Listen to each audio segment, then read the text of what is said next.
Okay, so I appreciate the invitation. I've had a great visit with you all thus far.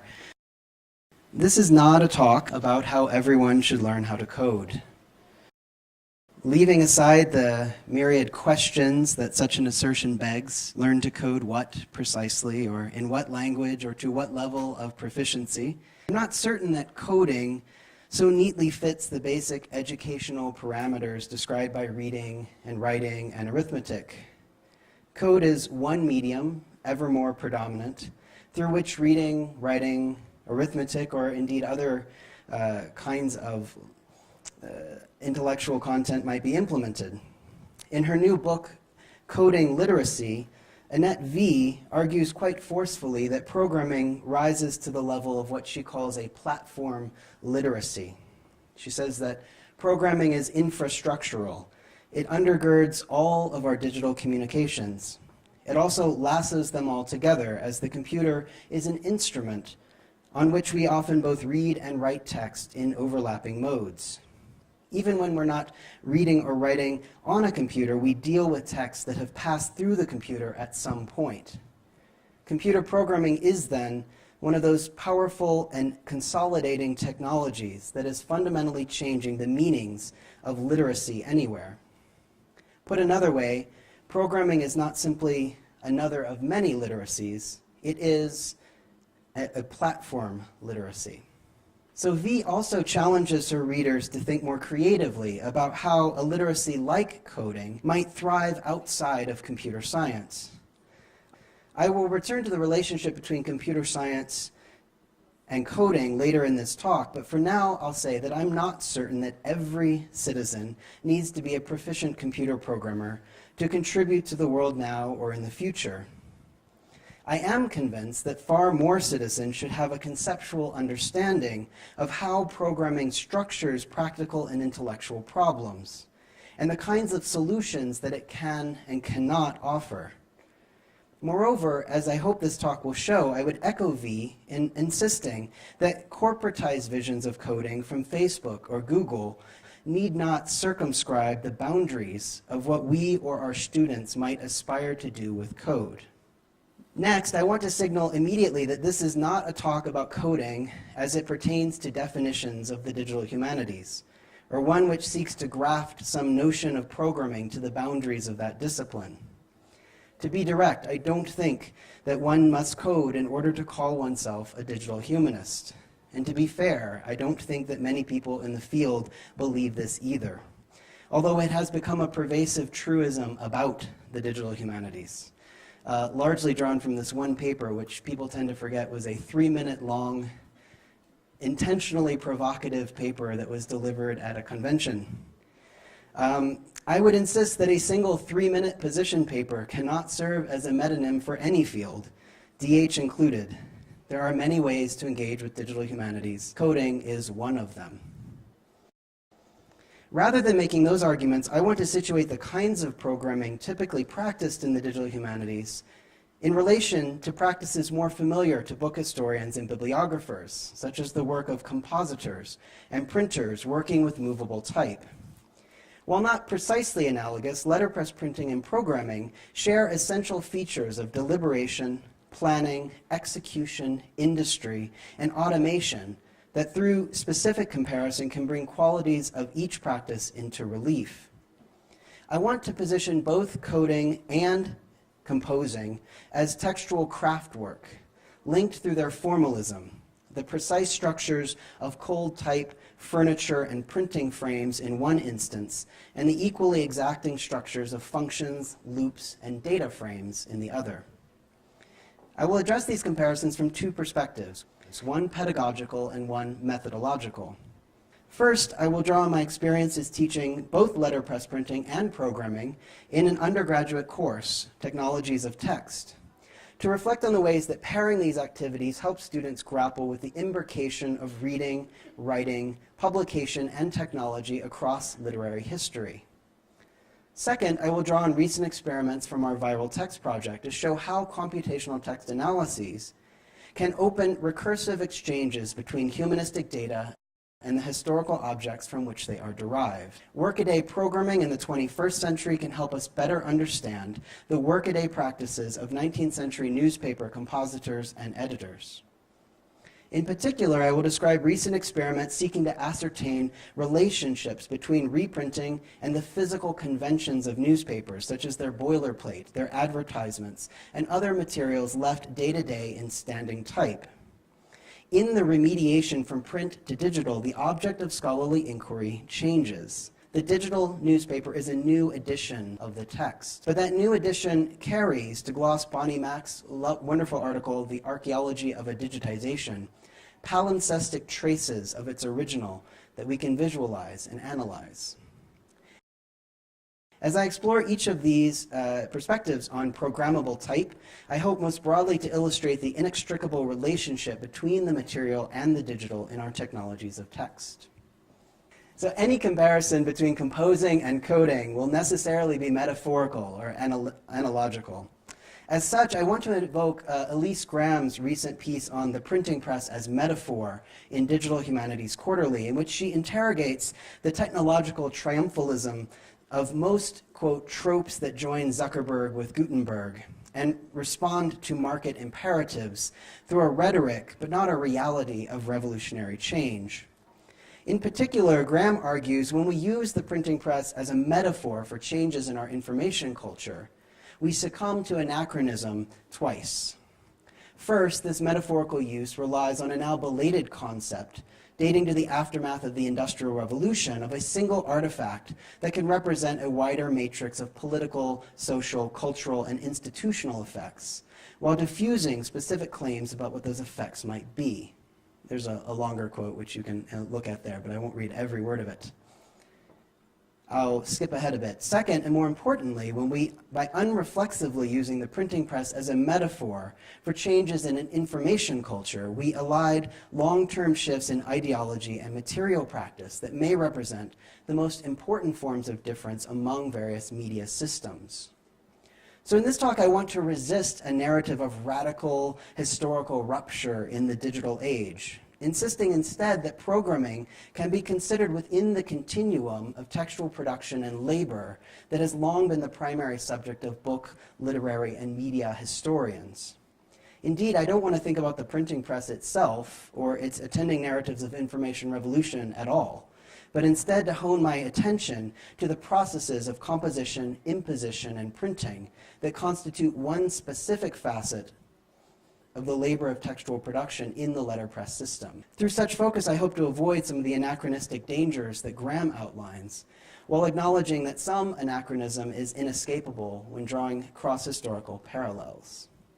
I want to begin to think about the craft of letterpress in perhaps an unusual way, using a quote from a well-known article challenging the digital humanities, Adam Kirsch's 2014 piece in the New Republic.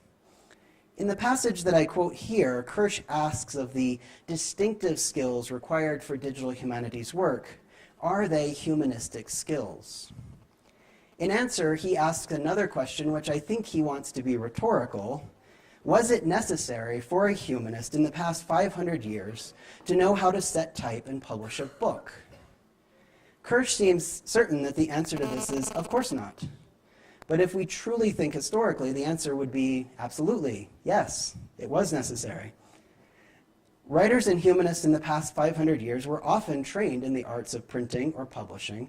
A great many knew quite well how to set type and publish a book, while a great many others understood print processes well enough to reflect on, interrogate, or satirize them. So while preparing for this talk, I asked the book historians in my Twitter network to send me their favorite examples of writers self-consciously engaging with the materiality of print. And I received far too many recommendations to actually mention in this talk, but I put together a storify of all the responses that I got, which you can go check out. And in fact, because my Twitter network is primarily sort of Anglo-American, these are almost all Anglo-American suggestions, and I would greatly welcome additional ones. I'm happy to add to this. So if you have your own suggestions, tweet them to me, and I will add them to the storify. And even this fairly long Twitter thread barely scratches the surface of writerly engagements with print culture.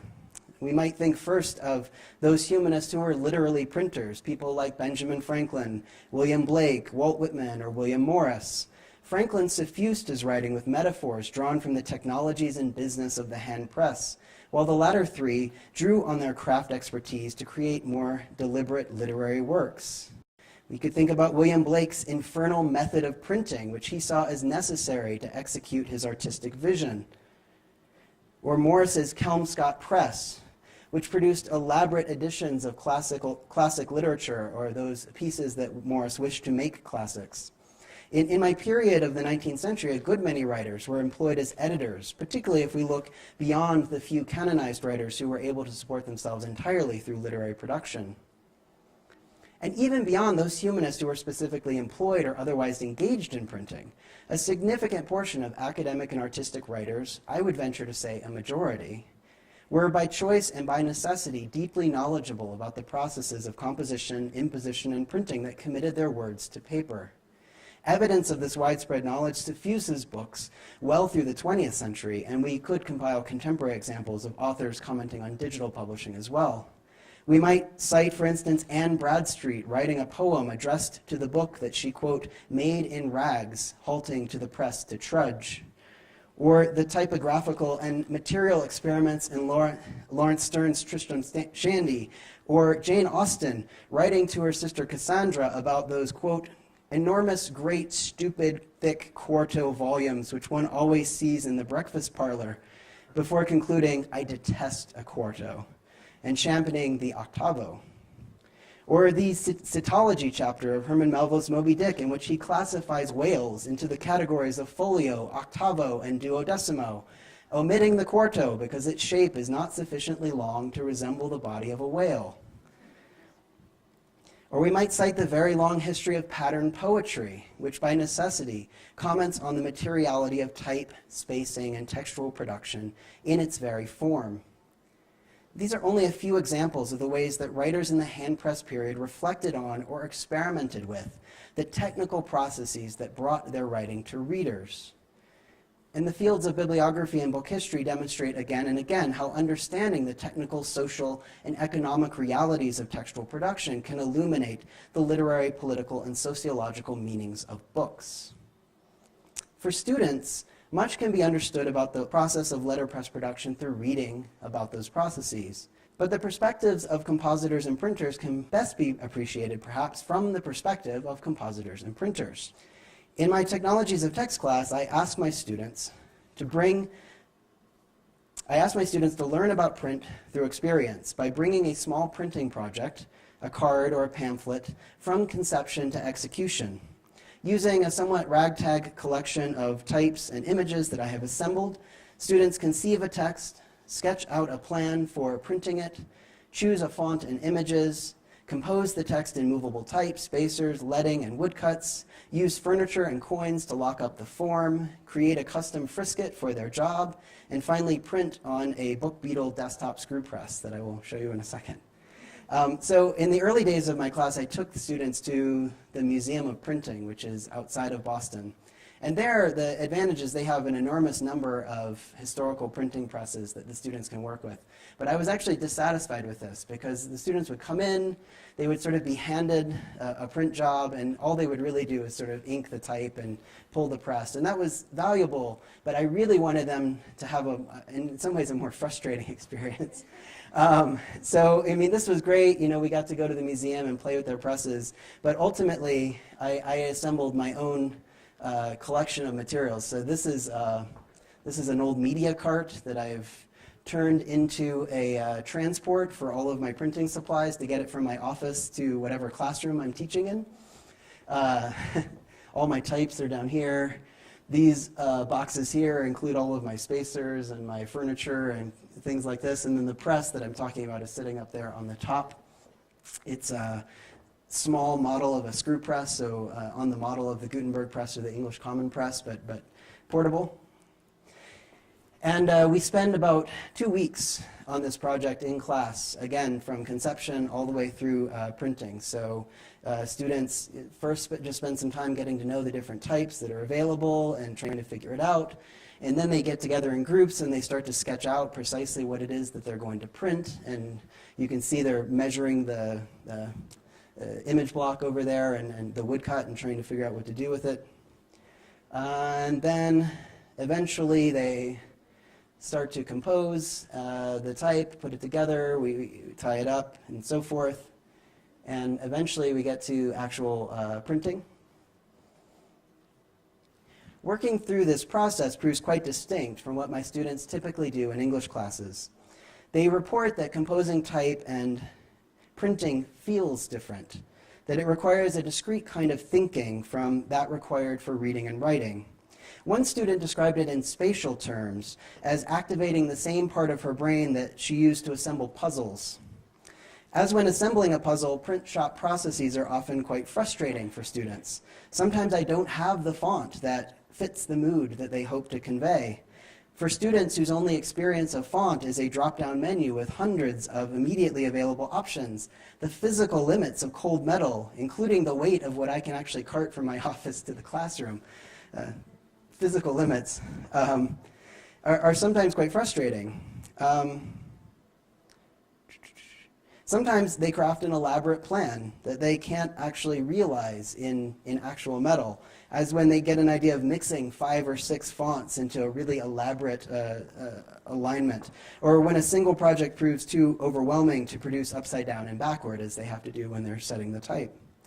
Sometimes their chosen image doesn't quite fit, either with the lines of type or with the paper they choose. Sometimes the furniture doesn't quite line up, or it skews the text when they tighten the coins because they haven't gotten the pressure lined up correctly.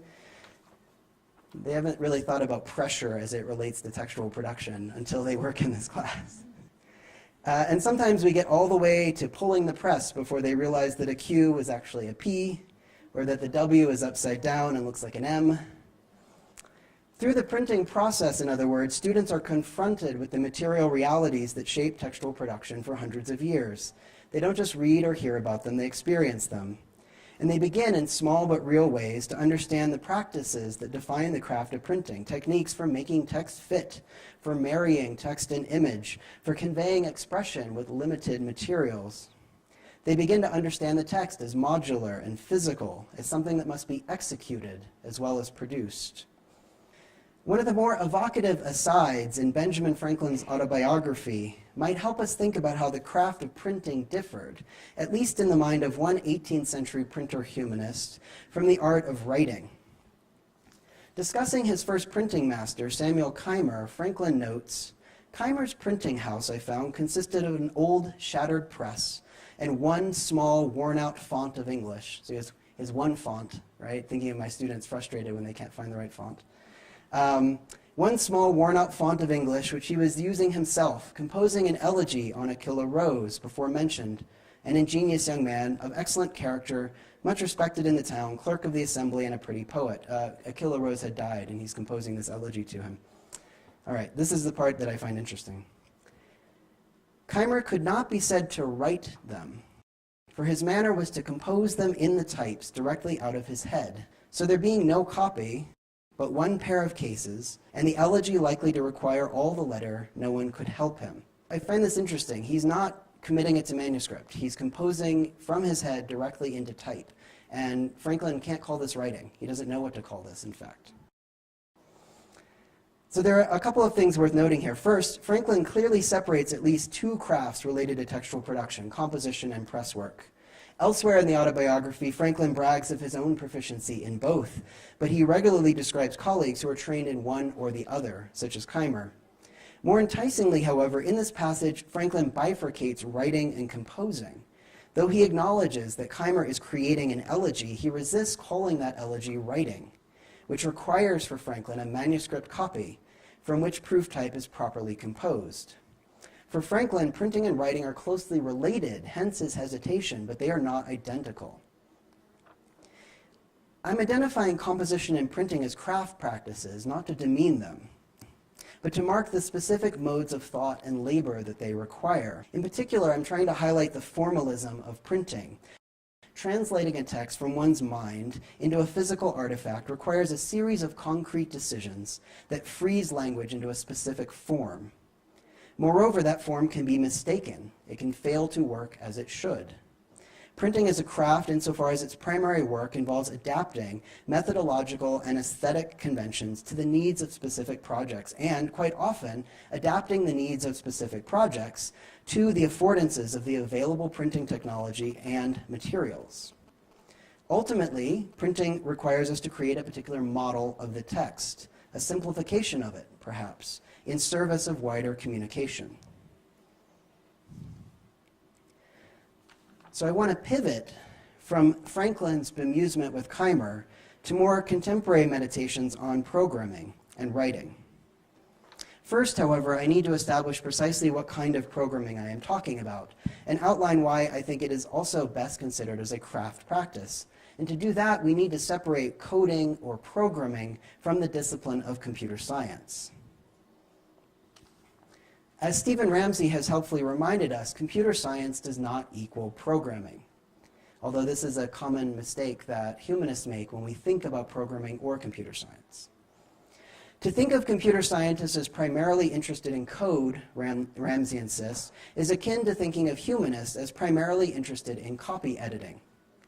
Certainly, copy editing is important for expressing our ideas, as programming is often important for expressing the ideas of computer scientists, but we would never consider copy editing our primary work.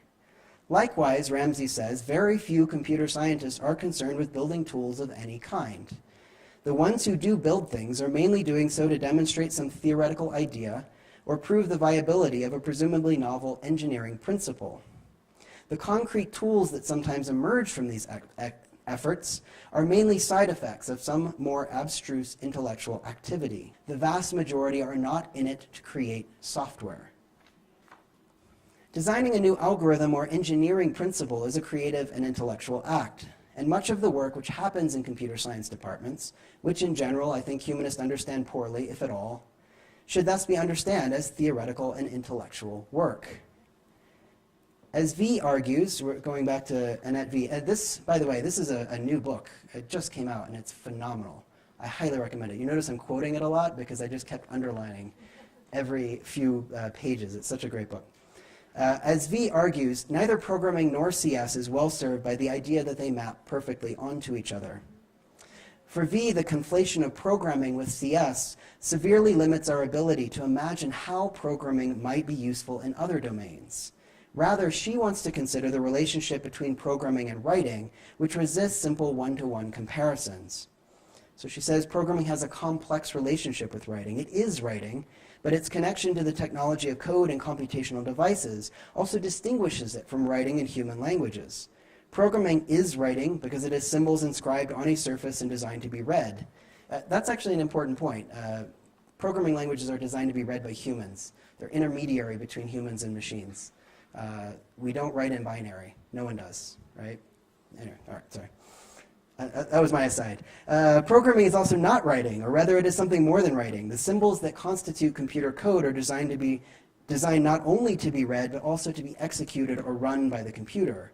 So in addition to being a type of writing, programming is the authoring of processes to be carried out by the computer. Computer code is simultaneously a description of an action and the action itself.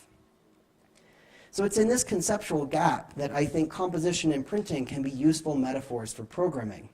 As Franklin insists of Keimer, composing type is not writing, per se, although it employs similar symbols in mirror image to those which people read. We might think of composition, imposition, setting forms of type, and so forth as the authoring of processes to be executed by the press. As with code, these processes can fail to execute or fail to execute correctly. There are right and wrong answers in printing as there are in programming. Likewise, programming carries a strong association with writing, and indeed often carries writing itself, but it is not only writing. Okay. So in another series of labs for my Technologies of Text class, students learn the basic building blocks of computational text analysis using the R programming language. And we're using R not because I have no evangelical attachment to it. It's the language I know, and therefore the one that I teach. You could do this with any programming language.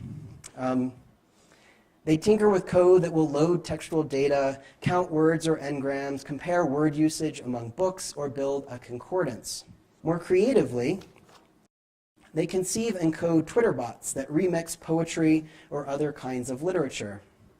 To do this, they have to learn the basic conventions of coding in R, its grammar and its syntax, and begin experimenting. They don't write wholly original code, and they certainly are not designing new algorithms.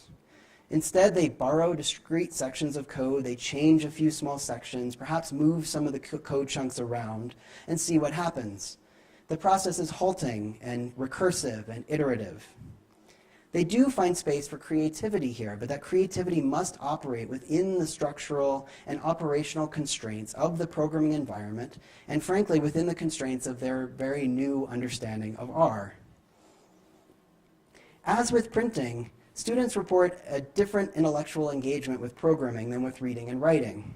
There is something spatial here too, as programming is more strictly procedural than writing. First this happens, then that happens, and so hopefully at the end everything runs as you expect. To output something we might recognize as creative, such as a poetry bot, students have to consider the formal properties of both the poetry they wish to remix.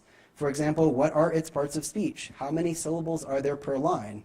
And the formal properties of the code. What parts of speech can I retrieve using the WordNik API, or Application Programming Interface? I should explain, one of the tricks here is that you take a line of poetry, and then you call out to WordNik, which is this online dictionary, and you find a different word in the same part of speech, and you substitute it in for the word in the original, so that you get a kind of, it's a I don't know if you have do you have Mad Libs in Mexico?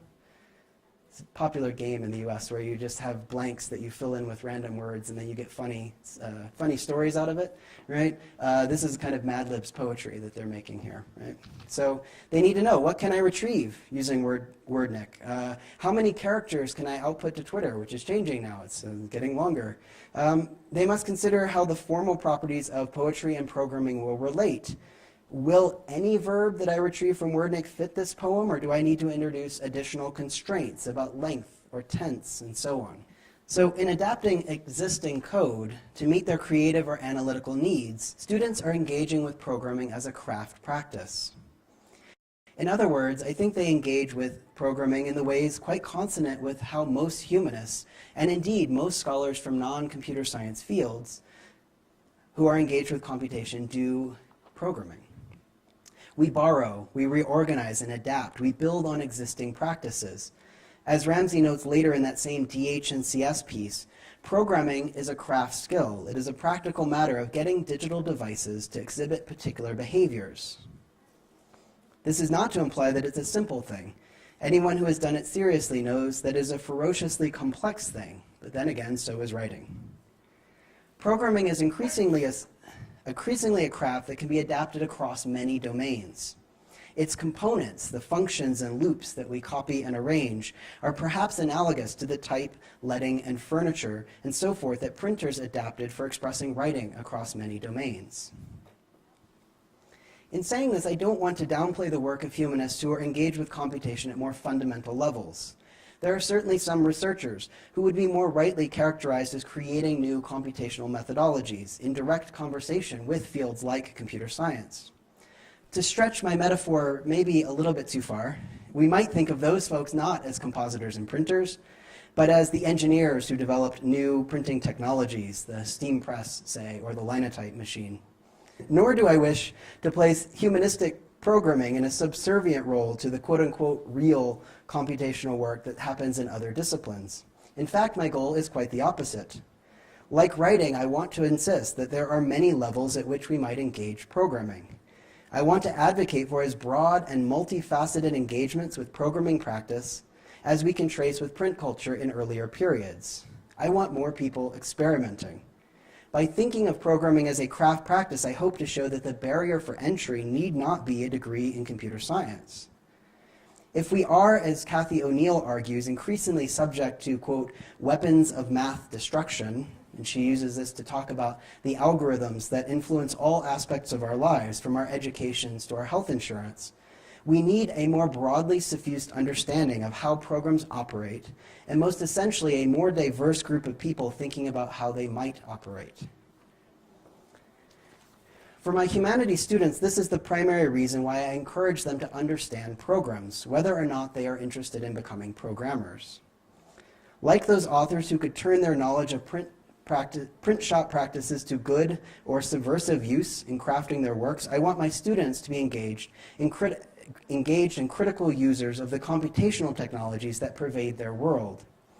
I largely concur with my Northeastern colleague Benjamin Schmidt that, quote, digital humanists do not need to understand algorithms at all.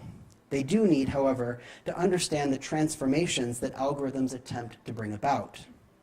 In other words, we don't all have to become mathematicians or statisticians to engage meaningfully with computation. We do need to understand the logic of any code we adopt or adapt, so that we can account for the transformations on which we base our critical or creative work. I anticipate at least one strong objection to this line of thought. There are probably more, but I'm going to anticipate one. Given that programming largely thrives in domains outside of the humanities, and particularly in commercial domains, do we not risk diluting humanistic training with methods that aren't just not humanistic, but are in fact anti-humanistic? I suspect this fear is at the heart of Kirsch's critique with which I began section 1. However, I would suggest that such a view requires also a nostalgic and ahistorical understanding of prior communications technologies such as print. We look back at print culture and see only books, which makes it quite easy to think of letterpress as, if not a humanistic technology, then at least a technology in direct and easy service of humanistic ends. As scholars such as Lisa Gittleman, Leah Price, and others remind us, however, the history of print includes much less book work than it does job printing. The vast majority of letterpress work comprised government documents, blank forms, currency, religious or political pamphlets, handbills, lottery tickets, or many other species of what we could call cash-on-the-barrel printing. These print genres occupied the majority of most printers' days, and they provided a majority of the income that supported less secure jobs such as books. In the latest issue of Commonplace, Paul Erickson encourages, quote, thinking about books as objects that were processed, stored, and packaged by industrialists. Focusing on the 18th century American printer Isaiah Thomas, Erickson seeks to reorient attention towards books not as exemplars of abstract text, but instead as, quote, manufactured goods that drew on the Atlantic world trade in raw materials, such as the rags Thomas bought for his mill, gold and leather, and in tools such as composing sticks and type, which represented Thomas's single biggest capital asset. Books are objects of affection, memory, even desire, which is to say they are objects easily romanticized. Contemporary letterpress printing is now distinctively old-fashioned and artisanal in ways that can distort our historical view. One of my favorite examples of this is if you've ever gotten a letterpress wedding invitation, you probably noticed that the type is cut deep into the paper so that you can see that it was made with type. And what's interesting about that to me is that that would be precisely the mark of poor quality in the actual letterpress era, right, where the type was supposed to kiss the page, as little impression as possible. So, printing in the handpress period was a commercial and industrial endeavor. Indeed, the benefits of print over manuscript were expressed in terms of speed and scale and reproducibility of work. By considering programming as a craft akin to printing, perhaps we can better situate the kinds of programming that we do for research and creative expression in the humanities among the many other uses to which programming is put in society at large. Printing was a primarily economic technology that produced essential artistic and humanistic works. Programming can do the same. On the other hand, I want to insist that considering letterpress printing and programming as craft practices does not require us to lionize either. Book historians have done much work demonstrating how the logic of print served colonial or racist ideologies, and how the operations of print culture worked to marginalize minority voices.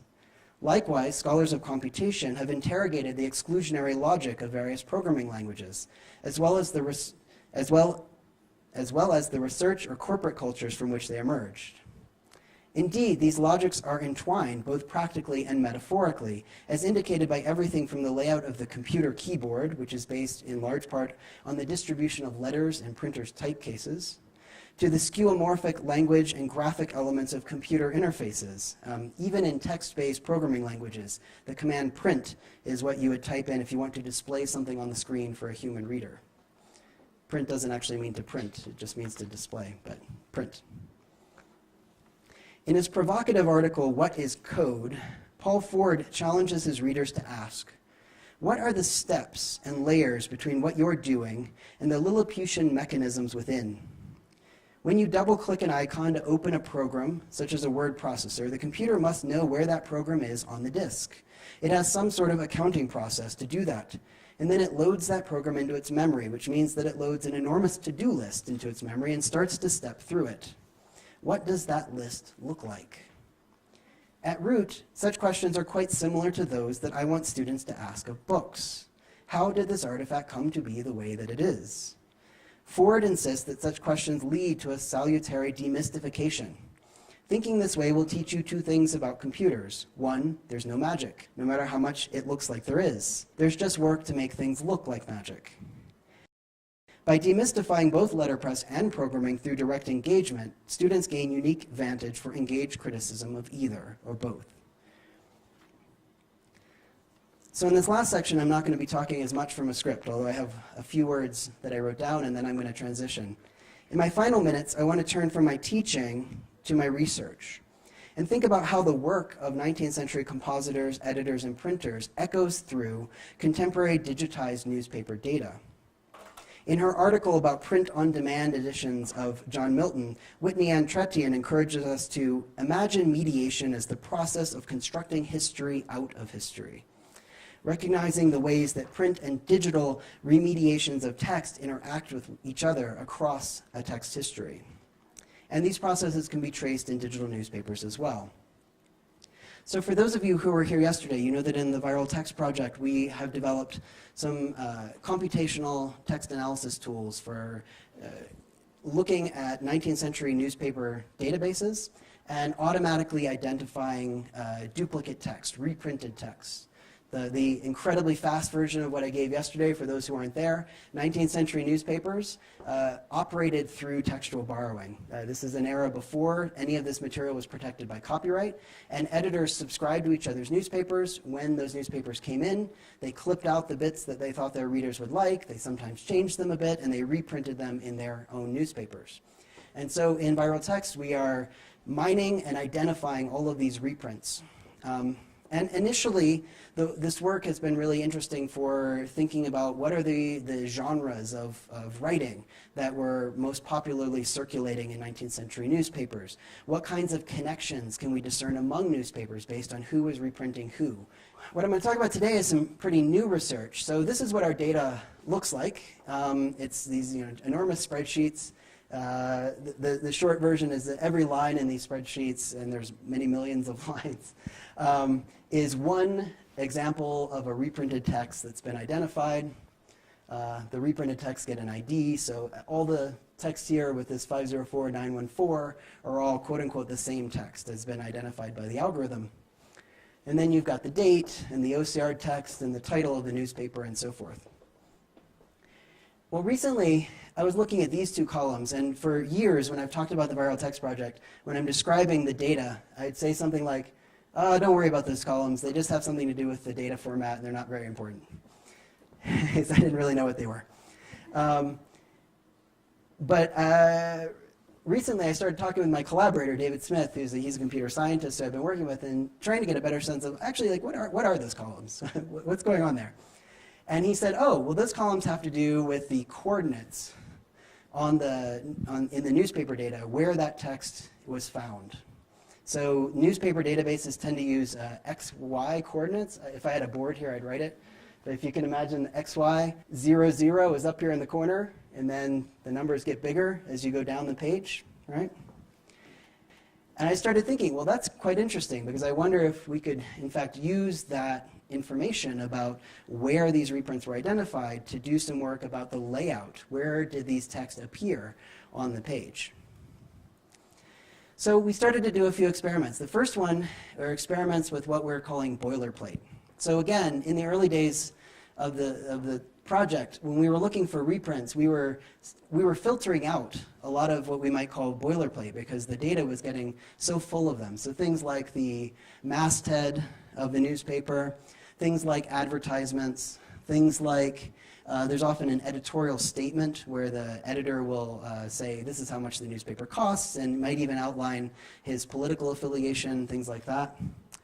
And we were just filtering those out, but we realized that if we visualize these things, we might actually, if we pulled all of the boilerplate and visualized it, this might help us get an understanding of how newspapers' layout changed over time and how the sort of composition of the newspaper changed over time. So to show you just a kind of early experiment along these lines, I talked yesterday a bit about the Wheeling Daily Intelligencer, which is one of the more interesting papers in our study. Looking just at their boilerplate over the course of the 19th century, you can notice, right, some fairly dramatic changes that happen at different points. This is just the front page of the Wheeling Daily Intelligencer, and you can see that between 1872 and 1873, the fundamental layout of the newspaper shifts. One of the things driving this when I say this study, is a sense of how the modern front page of the newspaper develops. So in the 19th century, we didn't talk about this yesterday, in the 19th century, the front page was not where the most pressing stories would be put. And in fact, the front page and the fourth page, because these two things are printed together, imagine them on the printing press, front page, last page, and then they get folded. That was where most of the stuff that you would leave in standing type. So you put all your ads on pages 1 and 4, and you put your less pressing kinds of material, and then you would print pages 1 and 4 first, and then as breaking news was coming in, you'd be putting those on pages 2 and 3, because that got printed second. But we can see a shift happening in the Wheeling Daily Intelligencer as they move towards something that's more like a modern front page. So if you look at an actual example, you can see in the earlier period that they've got ads running down the side here. They've got a little bit of boilerplate about the paper itself over there. And then we actually shift and start to get news about the presidential election on the front page. And this would typically not be in the front page earlier. And so we're doing this comparatively, basically to say which newspapers begin to move towards something like a modern front page first. How does that idea of the front page is where the most urgent news needs to be? How does it evolve? I should say these are incredibly new experiments, so what I'm talking about is stuff that we are literally working on right now. I don't have any conclusions to give you. I'm telling you like the experiments we're working on. So the other thing that I asked is, okay, we've got those 2 columns of coordinates. Could this actually be more detailed? And David said, sure, of course it could be more detailed. And so we started outputting data that actually include not only where each reprint starts, but where it ends. And my point in doing that was that I wanted to actually map where do reprints appear on the page. And again, this is something that you can map comparatively over time. This is something that you can think of comparatively from paper to think about different editorial practices. So this is an aggregate, which is actually not very useful because there's so many papers being included here that all it kind of tells you is that most of the reprints were on pages 1 and 4. I should say, I've laid this out to resemble the printing. So it's pages 1 and 4 as they would have been unfolded, and pages 2 and 3 as they would have been unfolded. But then we can start to dig in and say, okay, how does it change over time? So reprinting on pages, different pages, you can see actually that page 2, in fact, far, far less reprinting happening on page 2 over the course of the 19th century. This has to do with the age of reprinting. So often things would have been reprinted that were quite old, particularly in the middle of the century.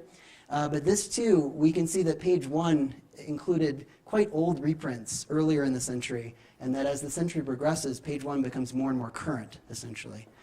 Again, aggregate across all the data, not terribly useful. Where it starts to get interesting is when you start to compare individual publications. Because here we can ask, like, which publications fit with what we would expect, which ones look like scholars of 19th century newspapers think newspapers looked, and which ones were quite different. And we can see an example of that here. So the Pulaski Citizen in Pulaski, Tennessee, looks like we would expect, in fact, for a 19th century newspaper. Most of the reprinting is happening on pages 1 and 4, almost no reprinting happening on the inside. But the Worthington Advance is quite different. They seem quite early in the century to be putting more of their reprinting on the inside and essentially for the outside of the paper to be more current. We can also trace how this changes over time. So you can just see, like, in the 20 years from 1870 to 1890 that the particularly pages 2 and 3 change quite dramatically. And then the last thing, and this is the most this is the least well-developed of everything, but I'm going to show you anyway. Reprints as a category are incredibly varied, as we talked about yesterday. It includes all kinds of things. It includes news and poetry and scientific material and so forth. And in fact, our data is just so big that even browsing our data of reprints proves really hard, just to sit down and read it, because we have millions of individual texts.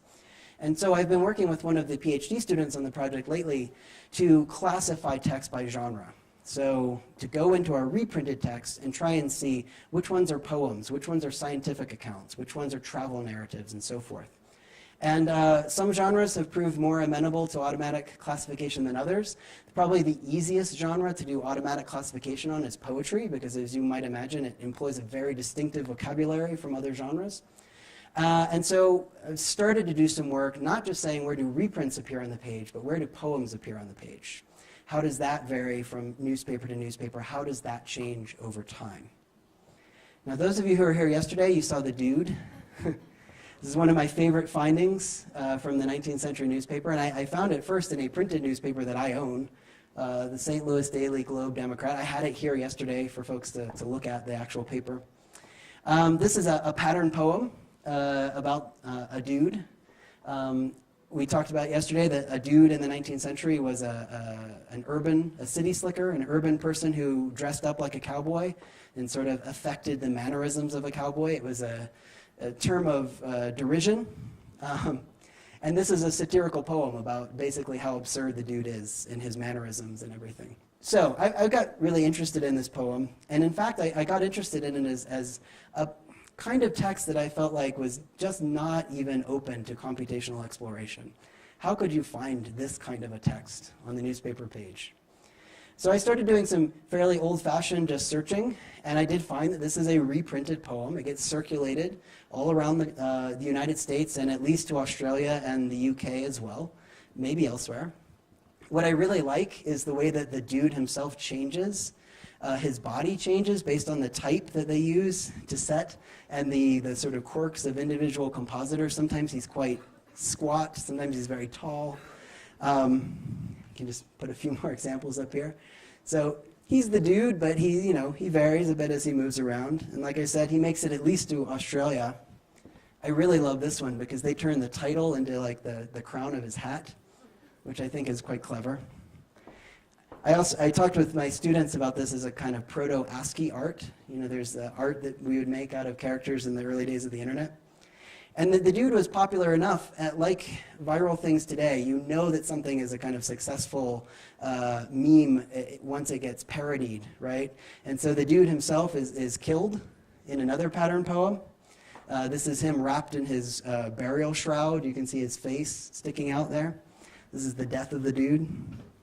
All right, so it's a sort of minor viral success, if you will. This is quite an interesting one where the dude is paired with another pattern poem, which I'd never seen before, about types of beauty. I think that's supposed to be either a woman or an angel. I haven't quite, if she's a woman, she's got quite broad shoulders. I'm not sure what's going on there, but. So what I find interesting, though, is when you look at the text data, when you look at the OCR, I don't think that the dude entirely disappears. I think there's a relationship, that the way the typography from the 19th century, we still have the dude here. He's sort of leaning up against a post, perhaps, rather than standing straight, but you can see that we have a general outline here that still has, it bears traces, I think, of the print original. And can stack a bunch of the dudes next to each other and see that actually, even in the OCR, they echo one another. And then I did a really bad job, I literally did this with my hand, just tracing. And you can see, right, that their general, I took one outline and copied and pasted it, and you can see that actually it does roughly fit all of these, even in this OCR data that we might think is very far removed from the newspaper page itself. And for me, this is just really suggestive about the ways that these pattern poems might indeed still be echoed in the data. And one of the experiments I want to try, we haven't even begun this, is whether we could in fact use something like image analysis software to trace things like pattern poems in the text data where they might seem to have disappeared. So I just want to end with this, which I'm really proud of. I made this image for the background of the talk, but I basically was setting our code in type, which I thought was just a fun experiment that I might have my students do, and I'll reverse it a bit so you can actually read it. If any of you know R, I think that's a valid command. I'm a little uncertain. Well, anyway, I think it's a valid command, but it was a fun experiment, and I'll end there and take questions.